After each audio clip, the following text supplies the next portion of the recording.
Welcome back. You're watching Metropole Prime TV News. Now, today marks exactly 1 year since Kenya Airways' inaugural flight to New York touched down in the Big Apple.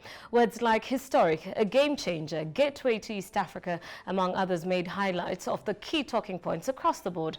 Now, despite constant criticism, Kenya Airways defends the New York route expansion, saying it continues to be a strategic one.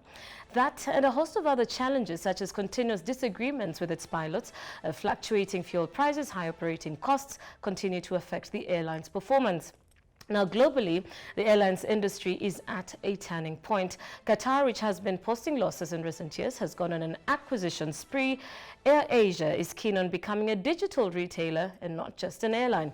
American airline Ryanair says it is positioning itself to become the Amazon of travel.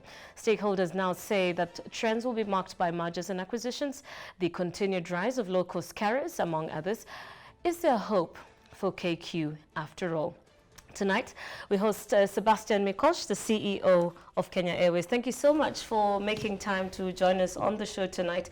I must first say, you know, when I came in and I was having a conversation with my managing editor, I said, "You remember you're interviewing KQ tonight?" I said, "Yes." He said, "You're wearing red." Oh, and yeah, it was yeah. a complete coincidence. Oh, if I knew, I would bring you the T-shirt, actually, the Kenya Airways T-shirt, the JFK NBO, so you could celebrate the first anniversary. Not a great thing to say to a journalist. But anyway, congratulations. Thank you. 1 year down the line. Yes. Estimates that you shared last year, just before the launch of the airline, before the launch of the route to New York. You said 10%, at least in 2019, in terms of revenues from that particular route. What's the performance like so far? Yeah, I said it's going to be $100 million project, and actually it almost is. It's a big, launching New York had two dimensions. The first dimension was clearly a business one, so entering a new continent, entering one of the most difficult markets, creating what is in the industry called as an ultra long haul flight. Feeding our network into Africa, really entering a completely new space. But it has had, and it still has, in the same time, a second very important meaning, which was the emotional one. And actually that was the first time that we tried to break this whole narrative of Kenya Airways being a shrinking airline, airline in problems. We managed to launch a very difficult flight, a very difficult operation, stay on this market. Today it's the first anniversary of the takeoff of the flight, because actually on the 28th of October last year, it departed around midnight. Flagged off by the president, so it was a big event. And tonight, as I speak to you 1 year later, we carried more than 105,000 passengers on that route, with an average occupancy, load factor of 73%, which is not bad. We were successful because this connection and this type of launching of route, it's an investment. So that's also what I try to very strongly underline, because I heard so many inaccurate comments, to be very diplomatic, saying they have this lucrative route, everything is beautiful. No. It's a very expensive investment, an investment that is already starting to pay off. Definitely it paid off in terms of image, but business-wise we are assuming to lose money for 18 months. Now we had first weeks already in this summer when we break even, so we made some money. Of course now it's the low season and we're going to have the next return of our fortunes in December. We have 15 coaches with Delta. We started with none. We adjusted the schedule from 7 to 5 in low season and then back again. Established presence in the US. So we're back at 7. No. Let me clarify it, because okay. I don't know why, but this message cannot go through either. We started a daily. Yes. And then before launching the flight, we observed the sales pattern, because as you might recall, in 2018 January, we started the sale. So we saw exactly how the sale is progressing, and we launched it with a daily, and then we talked to mainly travel agents, but lots of people in distribution, and they said, okay, the seasonality is much higher than we forecasted, even us that we forecasted. We forecasted a lower seasonality. We also were counting on a faster implementation of the coaches with Delta. There was plenty of moving parts in this project. And then we decided to go down to 5 weekly frequencies in low seasons. So then we come back to daily flying in high season, which was summer, and whole summer was really successful. We were overbooked and carried lots of passengers. Now we are back to 5, and in December and part of January we're back to daily. And then I would say that the ambition would be to grow commercially in a way that will allow us to be on full year on daily basis, because this is when you really become a much stronger player on this market. You've talked about an issue that has been raised severally on social media about the profitability of that route. And as I said in my intro, and you have alluded to it as well, 18 months, but also it's a strategic decision more than looking at it from a profit perspective currently. How do you strike that balance, and how would you explain to Kenyans why the strategic part of the New York route is important for KQ? First of all, in the airline, it's practically non-existent. There's practically, I'm trying to figure out a route, but all the routes when you launch them are loss-making, even the most profitable later on. So every opening of a route is an investment. It doesn't exist literally where you open a route and you make money day one.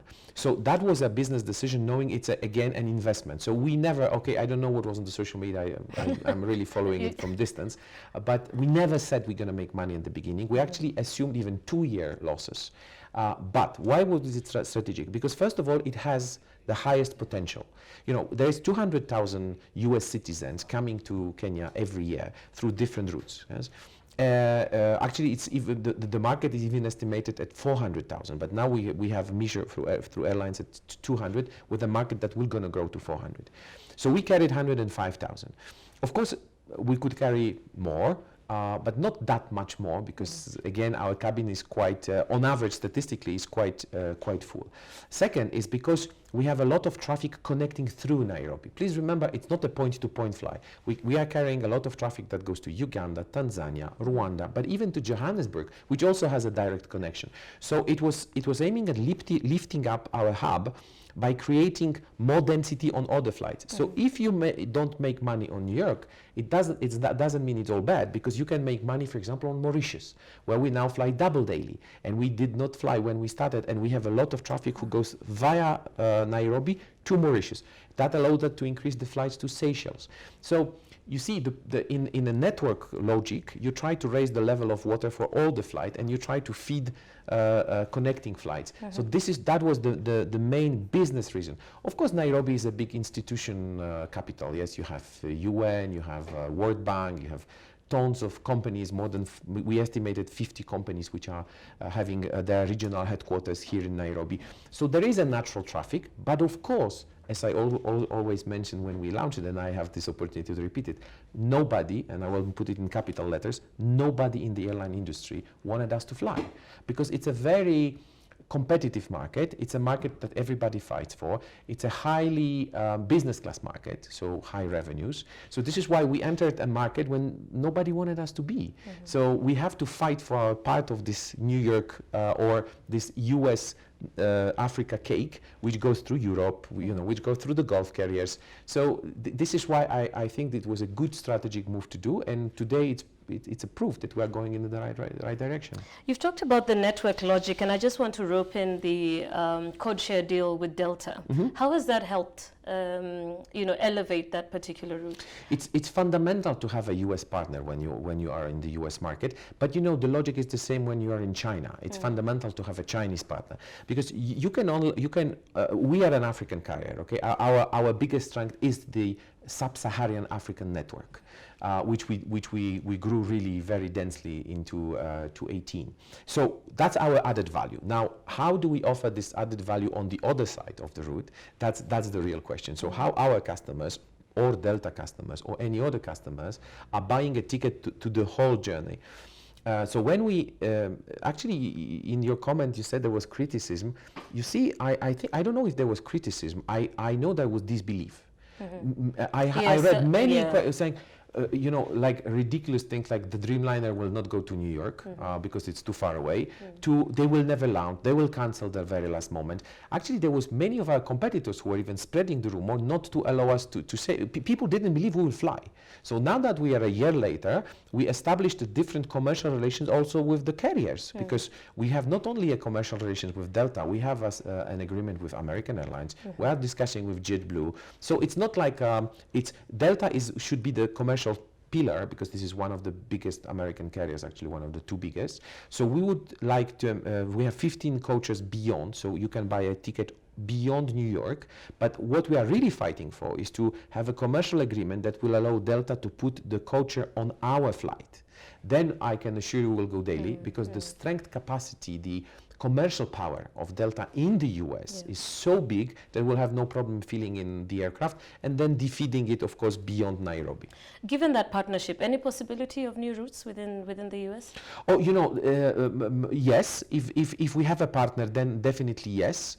We always said, and I always said, that Atlanta would be a second potential destination, just because that's the biggest hub of Delta. So we would offer, very symbolically, it's a little simplistic what I'm going to say, but New York would be the northern part, and then Atlanta would be the southern part, because Delta has a very dense network. But it's not. Are you already in conversations for Atlanta? Oh, since it's not we are in conversation with Atlanta. We are in conversation about commercial agreements, and then if this commercial agreement happens, we will make up our decision. Would it be Atlanta? Would it be Boston or Washington? But you know, we are targeting to be on the East Coast, to have a non-stop flight. Okay, because the point is the range of the aircraft. So we are not targeting today to offering flights to the US with a stop, nor in Western Africa. Anyway, we consider that one of the key advantages we have is you really board the plane in Nairobi and you leave it in JFK all the other way around. So that, of course, limits in a very natural way the number of cities that we could reach. So for us, it would make sense, as I said, Atlanta, maybe Boston, or maybe Washington. We will pick up depending on how this type of conversation goes. All right. I want us to get into other topics as well, but perhaps just one final one on the New York route. What are some of the key highlights or lessons that you've learned from this route, and what's the one most important one that you would do differently? You see, I think that you have to be agile, and actually this is why I'm saying I'm isolating myself a little from all this emotional buzz, because actually we have to be airline professionals. If we need to fly 3 weekly, we will fly with 3. If we fly 5, we fly 5. We have to make decision consciously for the benefit of the airline and for the benefit of getting as many passengers as possible. So that's the learning. The learning is to be flexible, not to take any a prioris, too positive, too negative. I was a little afraid about the super enthusiasm that it created, like if it was a magic ball. It was not. It was a very bold move, dangerous, we said it. Of course, you know, we could always count on more partnerships quicker, but I think I underestimated as a CEO, the very, very powerful reaction of the competition. Actually, everybody undercut us in prices, and everybody was really trying to make us discourage us and make us stop from flying. So this is why we somehow celebrate with a little smile like this, looking at them, says, guys, we told you we're going to be there, and we are there. Now, of course, we have to continue fighting, we have to continue growing, but it was good to kind of put our strengths together and prove that we can fight for a market which is really considered, and I believe is one of the most difficult markets you can enter. Okay, let's talk about something else that's been in the headlines quite a bit, and that's renationalization. What are your thoughts on it? I think that this whole debate about the future of KQ actually is extremely beneficial to the airline. First of all, because it has attracted the attention of public, of the politicians, of the parliament, to the situation of KQ. And just let me remind you, because that seems to be a little away, that Kenyans already saved KQ once in 2017.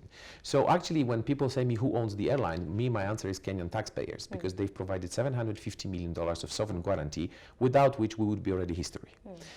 So it's very good that this debate took place, and I'm very happy that even though it was at some personal cost of many attacks of what we want to do, but we showed and dragged the attention of everybody, including the media, to the fact that we have a lot of internal problems and challenges to fix, but we cannot really do it, and it's not worth doing if we don't change the whole policy and the whole aviation policy. Because you see, we are the only private operator in an environment where everybody competes with us is state-owned, state-protected, not listed, with very, very weak unions, completely different cost structure, and also, what is the most important, having different mandate.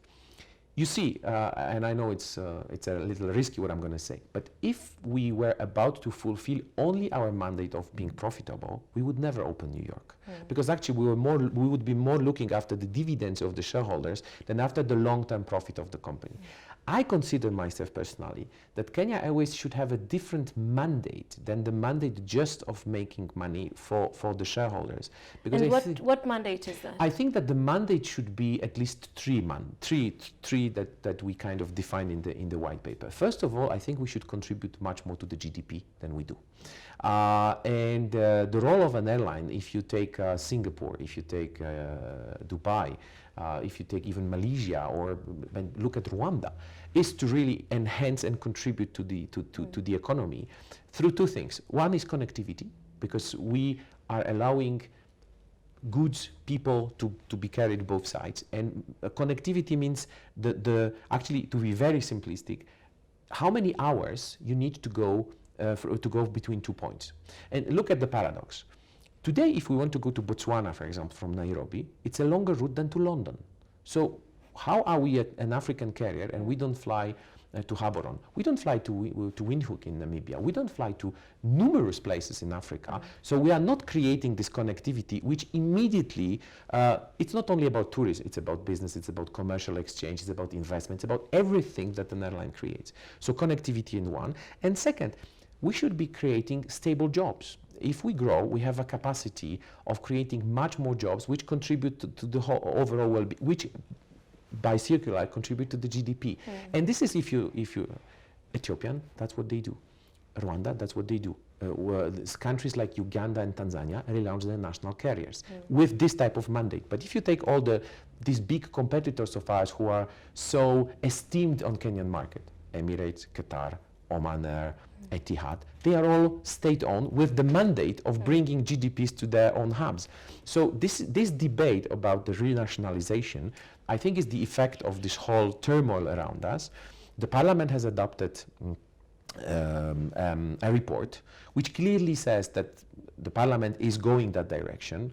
Parliament sees it as a possibility of Kenyans kind of owning fully the company.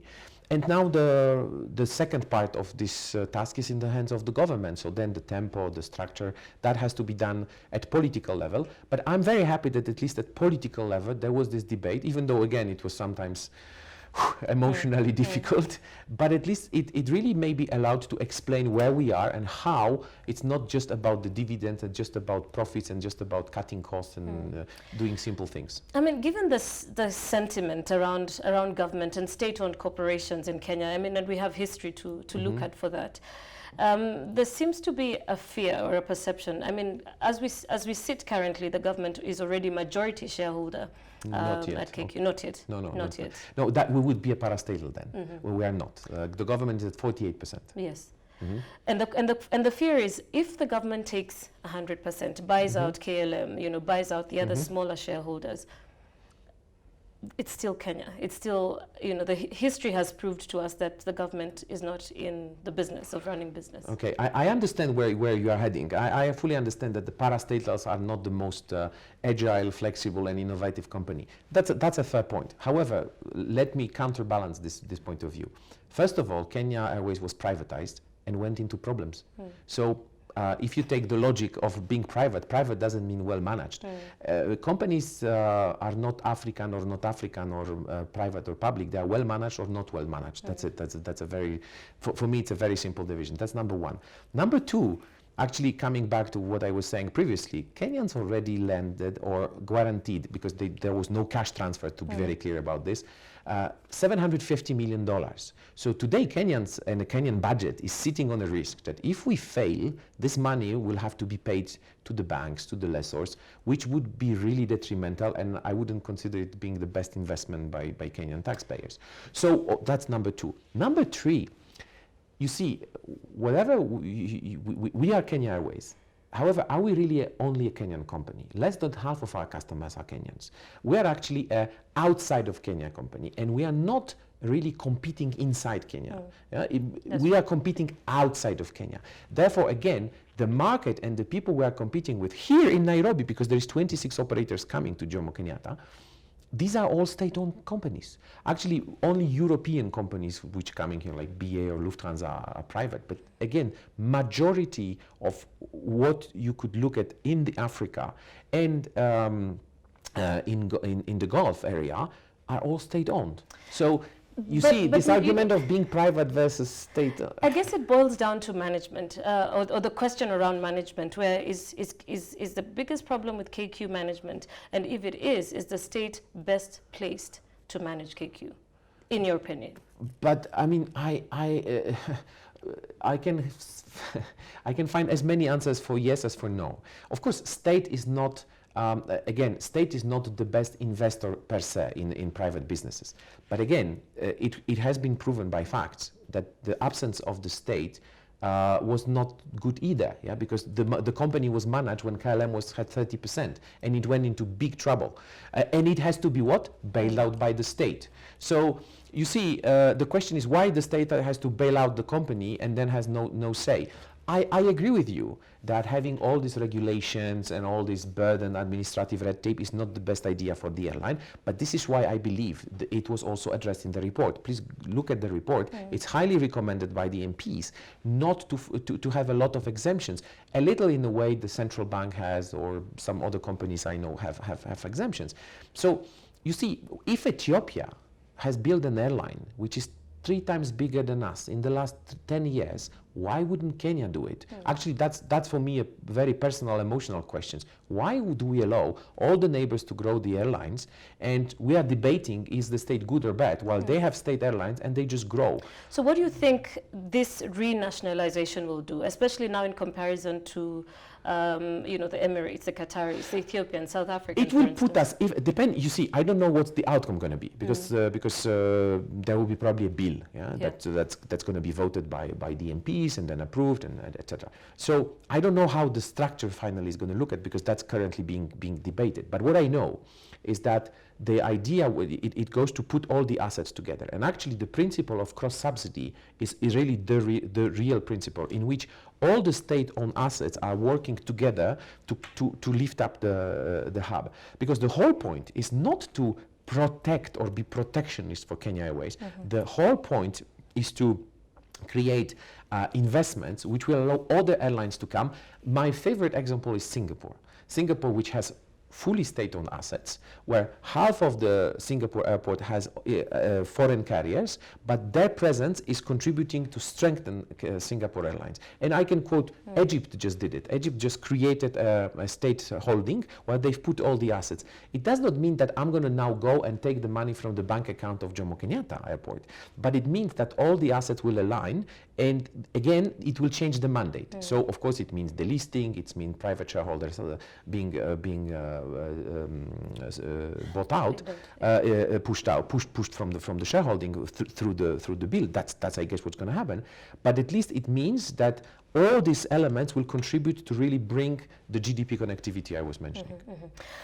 Let's turn our attention to CALPA and the airlines relationship, with your pilots. And just today we've received information that CALPA is seeking international help of the International Pilots Union based on your refusal as KQ to abide by the collective bargaining agreement. Where do you stand in as far as this particular issue is concerned? I have to deny everything you said. First of all, it's not relations with pilots, but relations with the union, and I insist on that. All the pilots are not CALPA, and CALPA is not all the pilots, and so that's one. Of course, they are very efficient, as I see, in dragging attention. They are only 10% of our staff, and I still have 3,600 people which which has the same value for me, because without them the planes wouldn't fly as well. Third, we disagree on the interpretation of one point of the CBA, in which, as far as the board and management have absolutely clear understanding that we have the right to take contract pilots. So on the legal side, we are absolutely sure that we are in the right position, and we go forward. I have to say that I don't really understand the position of the union, because then from a just logical and development of the airline perspective, it's just not understandable why they do this.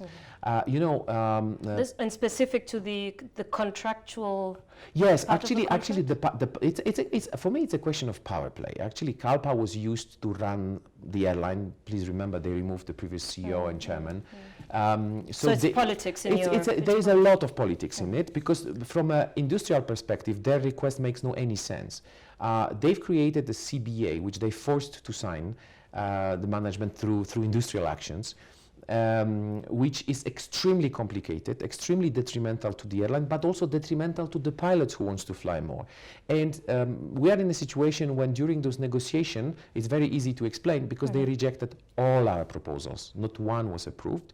And you observed, everybody observed the pilot shortages we have. So today we have a system in which we have to count on pilots to come from their days off to fly, which is highly abnormal for many reasons, including regulatory reasons.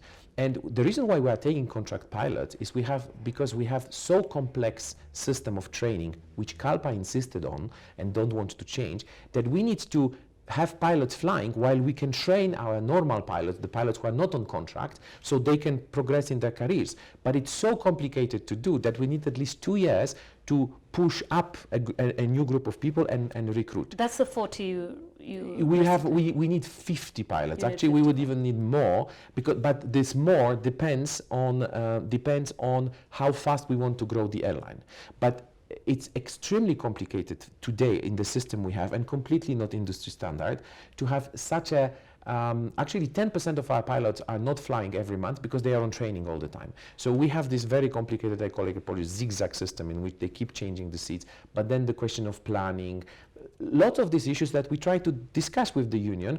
And it happened to me a couple of days ago. I was flying on our plane, and pilots asked me, why don't you take more aircraft? That's a very simple answer: because I have no more pilots, and I need to recruit more pilots so we can grow. And for me as CEO, there is no any other way to improve the situation of Kenya Airways than growing. I'm not the guy who will come and shrink the airline. That's not my style at all. Just some clarity on this number. So CALPA recently said 140 pilots had left KQ in the last 3 years due to what they call a hostile working environment. And they're saying 400 pilots have been operating a schedule that requires 600 pilots. No, I mean, you see, the problem of this debate is that it's really, first of all, they haven't left in the last 3 years, because I've been there in the last 3 years. And how many have left in the last 3 years? I don't know, but maybe a few of them. And 10, 20? I don't know. I really don't know, and it doesn't matter. They didn't, and you see, I'm always like to say, if it's such a hostile environment, why are they staying, these guys? They have so many offers outside. Why nobody leaves the airline? You see, the point is that this is a kind of propaganda, which is extremely actually creating negative environment. This is what I call hostile environment, because not only pilots did not leave, but we recruited. And how come that the same airline with the same number of pilots, we actually grew our revenues year on year, and we fly 17% more of network, which is counted in available seat kilometer, that we flew last year.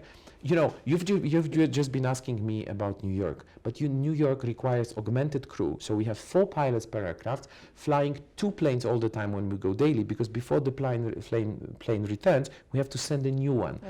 So obviously, if those figures were true, we wouldn't be able to operate New York. We wouldn't be able to operate Geneva, Rome. We launched Somalia. We launched Mauritius. We launched Victoria Falls. I mean, I can name, you know, so it's just not true. If there is hostile environment, you know, we have 4,000 people. I don't see it being hostile environment, but why do they stay if it's hostile? And then the problem is that, of course, we have an issue in training pilots, because it takes a lot of time, and it takes a lot of exams and checks.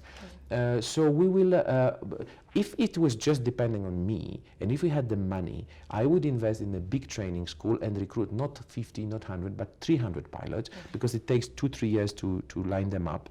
And I would just be sure that then if we order aircraft which will come in 18 months, 24 months and 36 months, we can crew them. Today, actually, we are blocked from increasing our network because of the crew shortages, and because we cannot again do the same that we did to our passengers this year, when in summer, in peaks, we had way more cancellations and more delays than is acceptable in the airline standard. When you sit down and gauge yourself and your performance over the last 3 years, what do you tell yourself? That I never do, because you know, unless you you always have a tendency to justify yourself and to defend yourself. So I let to the others, and you know, Kenyan press is judging me every day. So no, I don't do this type of exercise. It's a working. First of all, working in airlines it's really a fantastic experience. It's a fantastic industry. It's probably one of the most difficult that you can imagine. But it's fantastic. That's number one. Number two, for me, it's a fantastic experience, personal, family experience of being in Kenya since 3 years. Discovering, for me, a new continent, not as a tourist. I didn't came here on a safari. Actually, I have to start going on safaris because I have had time to travel in Kenya. But to discover a completely different professional approach. And, you know, it's not my role to give points on what I like, what I don't like, but I've some learning which are very positive, but also some learning which are obviously obviously negative, yes. So for me, it's an overall really nice experience. I'm hopefully surrounded by really fantastic people, because you know, the CEO is just the guy who shows direction. I have a people behind me who work. Launching New York took 100 people team, yes. So okay, I'm in the spotlight, but they've done most of the job in the shadow that allowed us to have 17 certificates and go have category 1 at the airport, etc., etc. So you've told us some of the good ones. What was the worst experience you've had? I think that the worst experience, and it's good that I can take on the TV, is the relations with the media. Actually, I was very surprised by the lack of basic verifications of facts, actually, and that's because you see, the problem is that Kenyans read the papers and they watch the TV, and you always have an impression. You ask yourself, why these people they are bashing me? That's not a problem, but why they are bashing the airline? Actually, bashing Kenya Airways means bashing Kenya, because we will not change, and changing the CEO will not change the situation of the airline.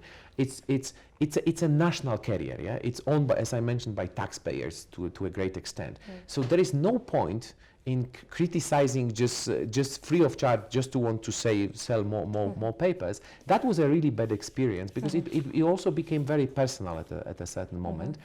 And I was asking myself, what's the point? Okay, what's the point of showing to Ethiopia and Rwanda that we have such a bad airline? Why it's not the case? If we roll back 3 years ago, would you take the job again? Of course, you would. Without an hesitation. What's the one reason you would? It's a reputable airline, and that you know, there is no airline in which you sit and you drink coffee and enjoy the day. Even the most profitable airlines, you just mentioned Ryanair. These guys have problems with Maxes. They have unions who are striking them one after another. I didn't have a strike in KQ. Okay, there was an illegal strike for 2 days, but we went through terrible changes, and we still are there, and we talk to each other. And so you always, when you are inside, it's always worse when it's from outside. Yes, I think that's quite an obvious thing. But no, it's a fantastic experience. I mean, I was lucky. Many people envy me, actually, not only in Kenya, outside of Kenya too. Yet you chose not to renew your contract. Yeah. Why? I think it's 3 years, and all the efforts and all of this, it's just enough. It's just a moment when actually you don't want to flip the negative side more than the positive. So that was just a common decision. And that's it. And I think it's good to move on. So where are you moving to? What's the next thing? Nowhere. For the moment, I'm staying here, and I'm trying to to work. You know, I don't know, but as soon as I'll make a decision, I'll share it publicly. But for the moment, believe me, days are so long that actually I would probably, after the contract ends, this is when I really start thinking, okay, what's the next step? What's the next move? KQ has made you that tired. It is an energy-eating business, and actually running an airline requires a nuclear power plant of energy to put in. So this is why there is a moment when you switch off. And actually, I really want to visit Kenya. I'm serious. I haven't visited the country at all. So friends of mine who come here for 10, 12 days, they know more Kenya than I do. So that's not good for my general education. Well, we wish you all the very best Thank with you that. very much. Sebastian Mikosz, CEO, Kenya Airways, thank you so much for making time to be on Metropole TV. My pleasure. Thank you very much. And on that note, we come to an end tonight. My name is Terry Ann Chebet. Let's talk business again sometime.